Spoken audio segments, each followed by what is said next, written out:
목사님께서 토요일 날 성도들에게 문자 메시지를 날렸습니다. 성도님 한 주간 잘 지내시고 주말 잘 보내시고 내일 만납시다 하는 문자를 보냈습니다. 그랬더니 문자 받은 사람 중에 장로님 한 분 계셨는데 좀 문자에 좀 서툴렀습니다. 그래도 문자로 답을 했습니다. 목사, 니도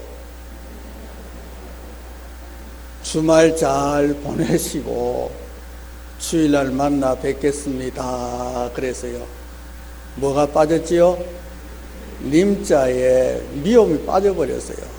목사님도 하고 하려고 했는데 목사 니도가 되어버렸어요. 큰 실수였습니다. 사람은 누구나 실수가 있을 수 있습니다. 꼭 제가 오늘 설교하다가 실수하거든 용서해 주시면 감사하겠습니다. 아무도 대답을 안 하시네. 조심하겠습니다. 저 아래층에서 영상으로 예배 드리시는 분 감사합니다. 이번 주간도 승리하시고 또 은혜로운 시간 되시기를 주님의 이름으로 축원합니다. 감사합니다.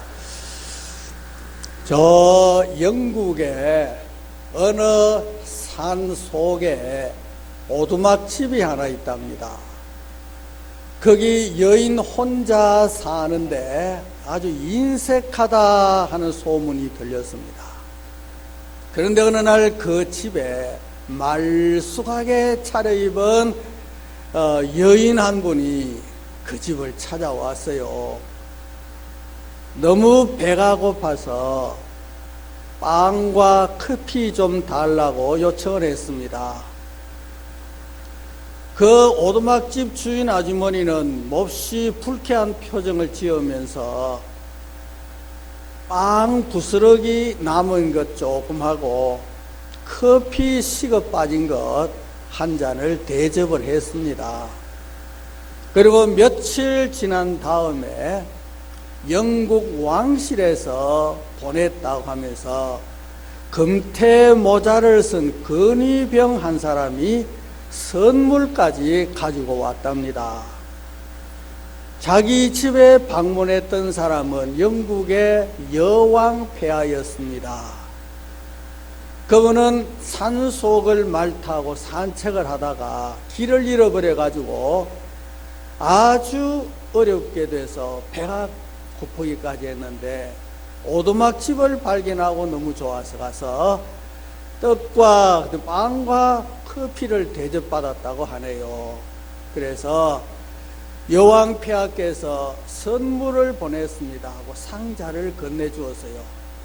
여인은 너무 기뻐서 상자를 열어보니까 자기가 대접한 빵 부스러기만큼 금가루가 담겨져 있었습니다. 너무너무 충격을 받았습니다.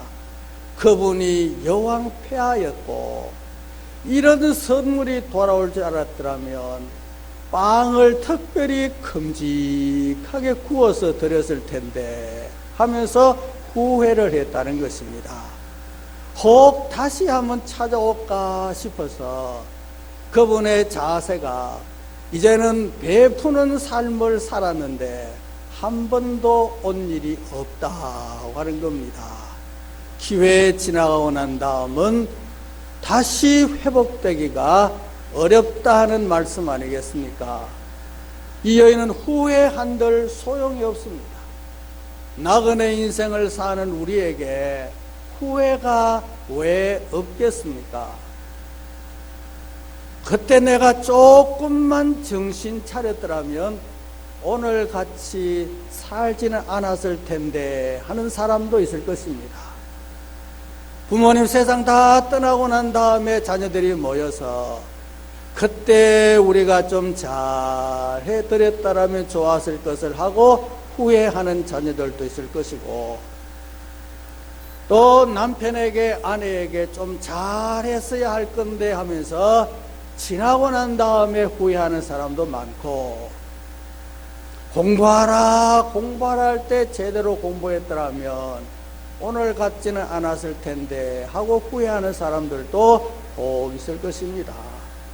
이런저런 일들로 인해서 우리는 후회하는 그런 상황에 처하게 되는데, 오늘 본문에서 만나는 한 사람이 있습니다. 이 사람 역시 자신의 삶을 돌아보고 후회하는 사람 중에 한 사람이었습니다. 그가 바로 이스라엘의 사사로서 20년간 살았던 삼손이라는 이름을 가진 사람이었습니다. 이 사람이 적국 블레셋에 잡혔습니다. 그리고 그들에 의해서 멀쩡한 두 눈이 뽑히고 말았습니다. 그는 이제 앞을 볼 수 없는 장님이 됐는데 옥에 가두어 두었습니다. 옥에서 옥살이하는 과정에서 가끔은 이 맹인 삼손을 불러내서 맷돌을 돌리게 합니다.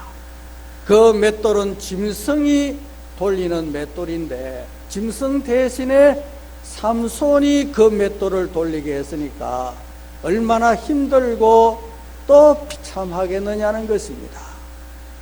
이런 상황에 있을 때 블레셋의 그 방백들, 관직에 있는 자들 다 자기들이 섬기는 신이 삼손을 잡게 해 주었다. 그래서 자기들의 섬기는 신 다곤 신에게 제사하고 또 즐거워하기 위해서 다곤 신전에 다 모였습니다.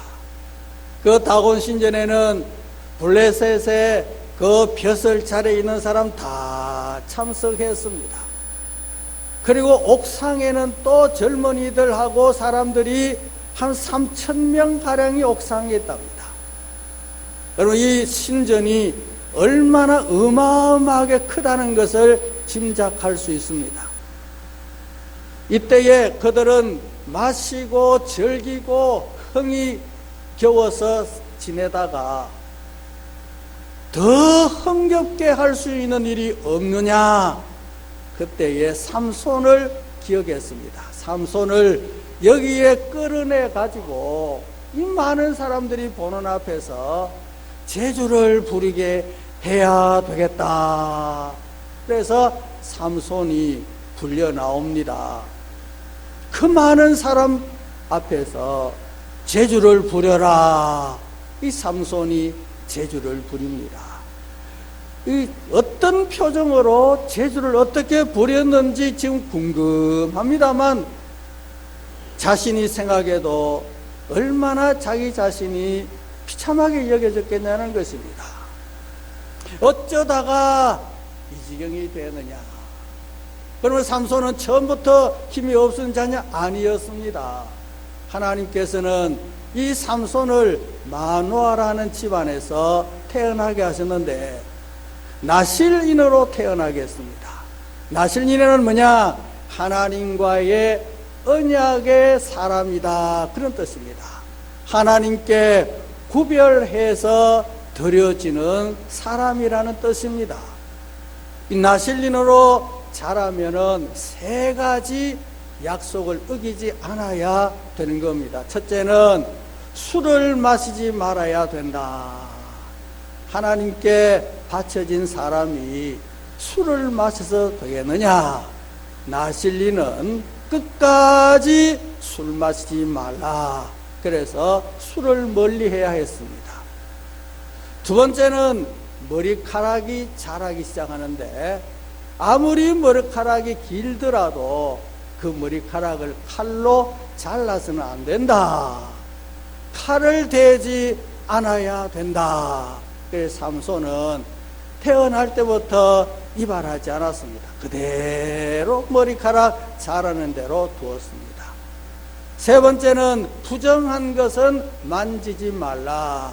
부정한 것이라 하면 사람의 시체라든지 이런 것은 다 부정한 것이니 만지지 말라.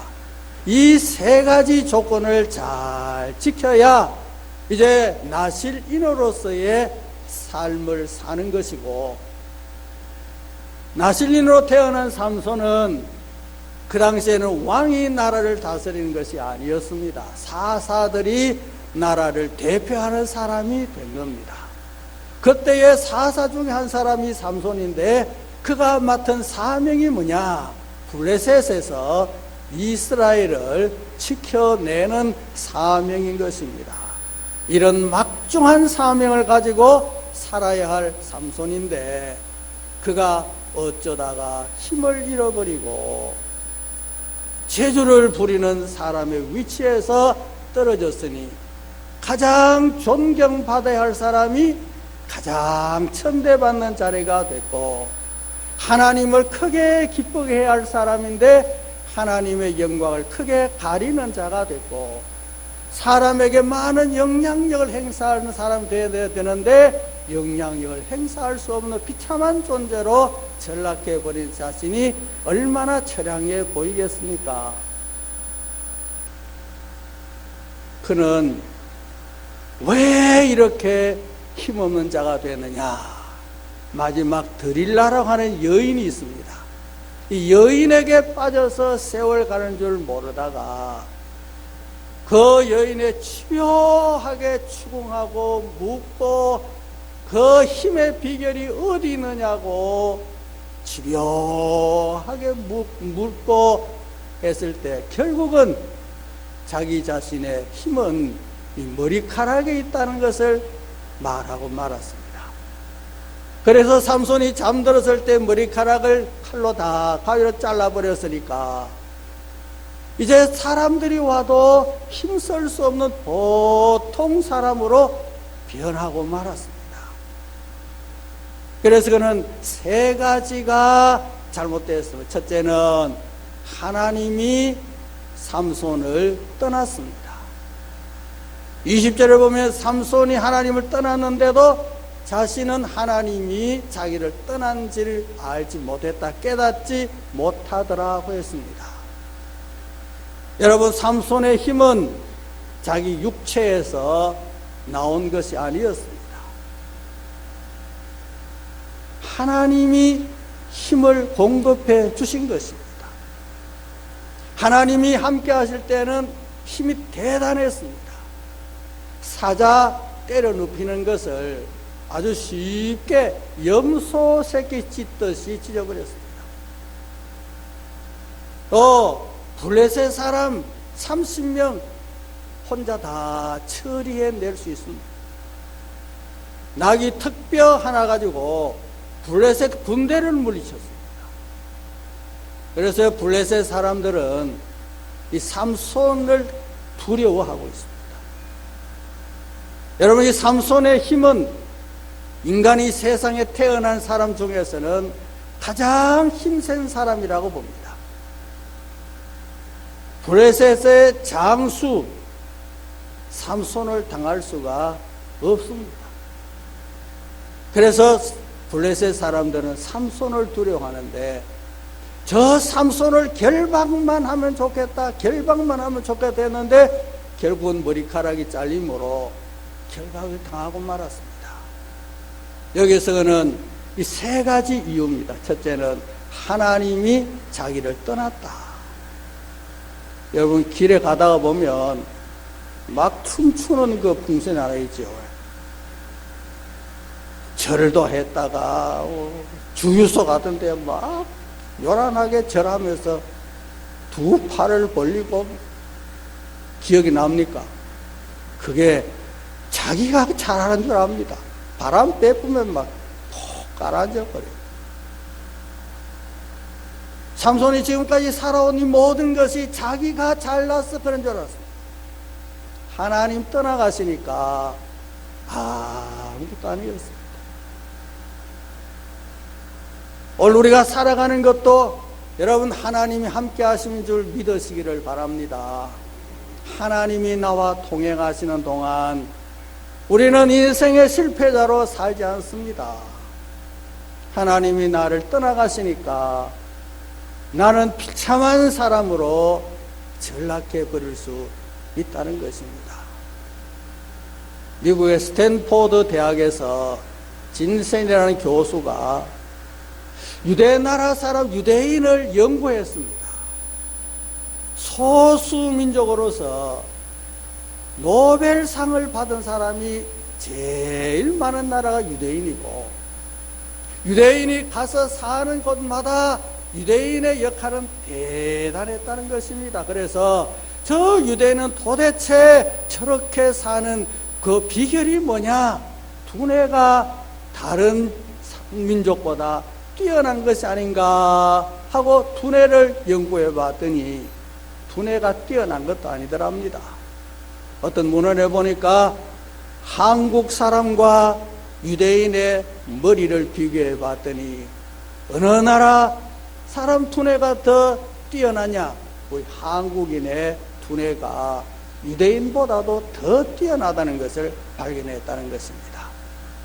그런데 왜 유대인은 더 영향력을 행사하느냐? 도대체 이유가 뭐냐? 다른 것은 뛰어난 것이 없는데 딱 하나 있더랍니다. 그게 뭐냐 하면 하나님을 섬긴다. 유일신 신앙, 하나님만 섬긴다. 이 신앙이 그들을 결정한 것이 아닌가 하는 것입니다. 그래서 그들은 하나님의 율법을 가지고 철저히 지키면서 사니까 결국은 하나님이 함께 하시니까 저렇게 살아간다 하는 결론을 얻었다는 것입니다. 여러분, 이 삼손은 하나님이 세우신 사사로 하나님의 일꾼으로 세웠는데 하나님 등지고 산 사람이었습니다. 그러니 그런 결과가 올 수밖에 없습니다. 두 번째는 기도를 잃어버렸다. 그는 하나님께로부터 일꾼으로 세움을 받아서 이스라엘의 사사로 세움을 받았다라면은 하나님이 자기에게 힘을 주셨는데 하나님과 교제하는 기도의 생활을 지속적으로 해야 할 것인데 기도가 중단되고 기도가 없었다는 것입니다. 운전하는 사람들 가운데 두 가지로 나눌 수 있답니다. 하나는 정비형 운전자가 있고 하나는 수리형 운전자가 있답니다. 정비형 운전자는 어떤 사람이냐?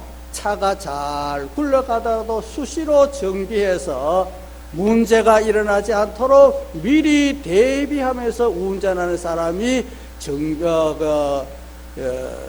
정비형 운전자. 수리형 운전자는 어떠냐? 굴러가기만 하면 아주 정비공장에는 안 가는 겁니다. 가다가 문제가 생겨야 정비공장에 가서 수리하는 것이 수리형 운전자다. 기도도 이와 마찬가지 아니겠느냐?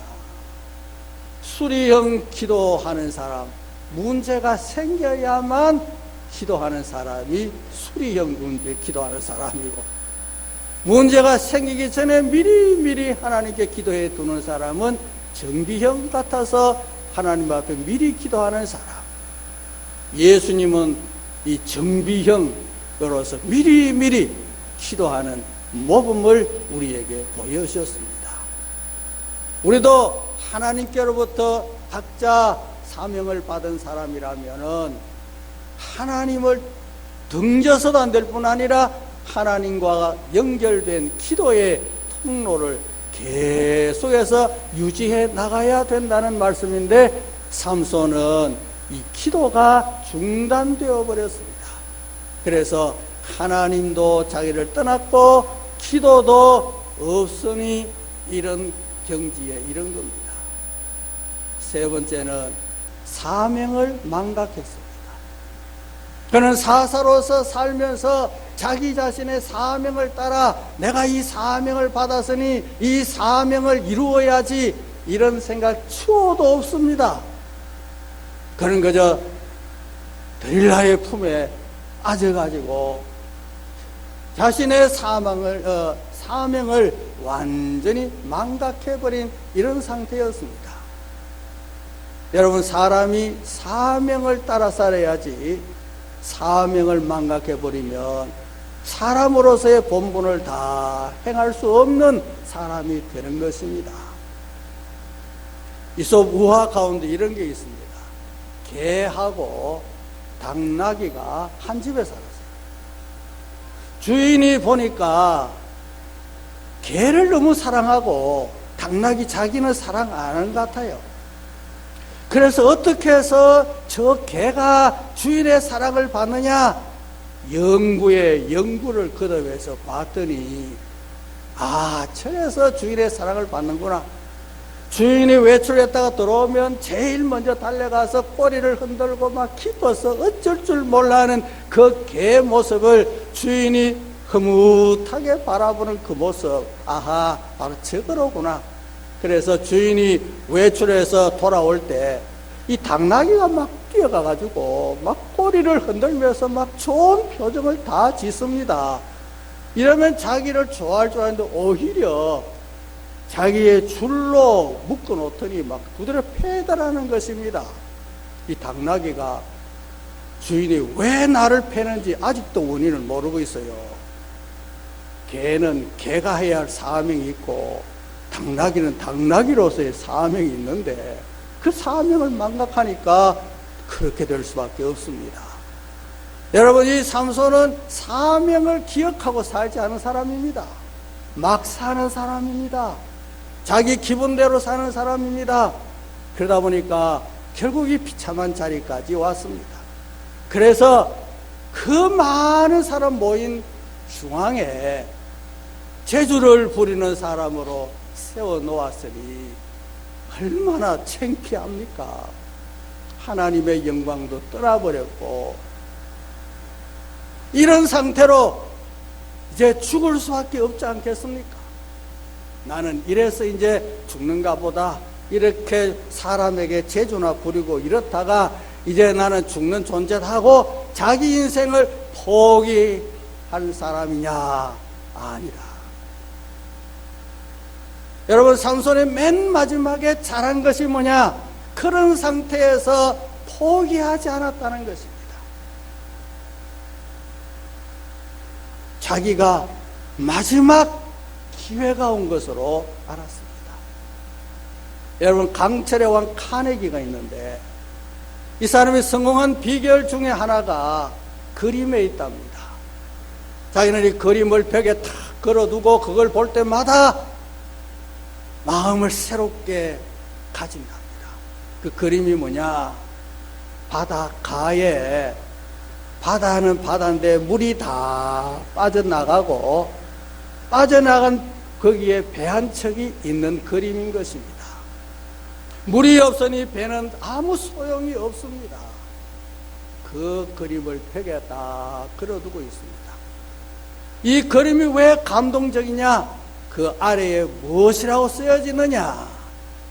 밀물은 온다, 그렇게 적혀 있어요. 빠져나갔던 물은 다시 들어온다. 들어오면 배는 배로서의 재구실한다. 내 인생에 있어서도 기회는 한 번은 올 것이다. 기회를 기다리고 있었던 사람, 그래서 그 기회를 잘 잡아서 출세하게 된 것 아니겠습니까? 여러분, 누구에게나 기회가 있습니다. 이 삼손에게도 마지막 기회가 왔다는 것입니다. 여러분, 세기 초에 세계적으로 유명한 지휘자, 음악 악단의 그 지휘자 토스카니니가 있습니다. 이 사람은 원래 지휘자가 아니었고 첼로 연주자였습니다. 그는 악보를 보고 연주할 수 없습니다. 너무 시력이 나빠서 연습할 때는 악보를 모른다, 못 본답니다. 그러면 아예 이 길로 들어서지 말아야 할 건데, 그러나 그는 이 길로 들어왔습니다. 포기하지 않고 그가 한 것이 뭐냐? 아예 악보 자체를 깡그리 외워버리는 겁니다. 그래서 연주할 때 악보 없어도 잘 연주하는 사람이 됐습니다. 그런데 어느 날 연주회가 열리는데 느닷없이 연주자 지휘자가 병원에 입원해 버리고 말았습니다. 그래서 약단에 지휘자가 없어서 고민 중에 있다가 토스카니니가 선택이 됐습니다. 자네 한번 해봐라. 왜 토스카니니냐? 악보를 다 외는 사람은 이 사람들 중에 당신밖에 없다 겁니다. 지휘하는 사람은 악보 전체를 다 외고 익숙하게 지휘할 수 있어야 되는 것입니다. 그래서 토스카니니는 지휘했습니다. 지휘 한 번 한 것이고만 유명해져 가지고 첼로 연주자보다도 지휘자로 나가는 것이 좋겠다. 그래서 유명한 그런 지휘자가 됐다는 것입니다. 그도 약점을 가져서 그 약점 때문에 인생의 실패자로 전락할 수밖에 없는데 거기에 굴하지 아니하고 더 노력을 했습니다. 여러분, 이 삼손이 위대한 점이 어디 있느냐? 마지막에 있습니다. 들어보니까 사람들은 많이 모인 것 같습니다. 그리고 다곤이라는 신전에 자기를 데리고 나왔다는 걸 압니다. 그때 하나님께 기도합니다. 여호와 하나님, 나를 좀 기억해 주옵소서. 나를 좀 생각해 주옵소서. 이번만 나로 강하게 하옵소서. 이번만 나로 강하게 하옵소서. 그는 마지막 죽음을 각오했습니다. 하나님, 이번만 나로 강하게 하옵소서. 그래서 단번에 내 두 눈을 뽑은 원수를 갚게 하옵소서. 그렇게 기도하고 난 다음에 자기를 이끌어왔던 그 젊은 사람들에게 부탁했습니다. 이게 지금 이 신전인 모양인데 내가 신전 가운데 버티고 있는 두 기둥이 있는 것 같은데 그 사이에 나를 인도해라.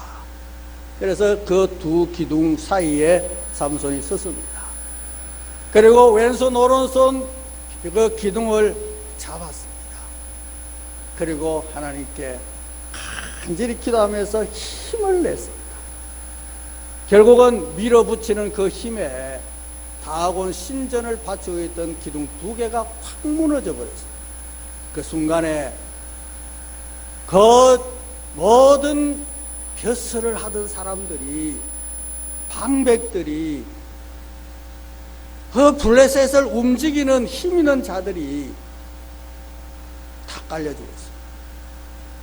그 옥상에 3,000명도 다 죽었어요. 삼손도 같이 죽었어요. 여기서 마지막 삼손이 취한 것에서 하나님을 회복한 줄 믿으시길 바랍니다. 하나님이여, 하나님이여, 하나님을 의지했습니다. 그리고 마지막 기도했습니다. 이번 만나로 강하게 하옵소서. 그것을 통해서 하나님께 영광이 됐습니다. 다곤 씨는 꼼짝 못하게 되었어요. 여호와 하나님을 믿는 그 삼손이 힘을 쓰니까 다곤 신전이 무너졌다는 것은 여호와 하나님이 승리했다는 것 아니겠습니까?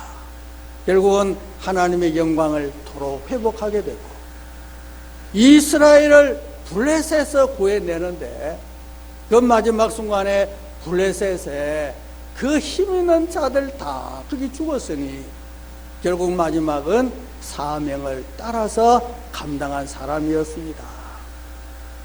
우리는 대부분 어려운 지경에서 포기합니다.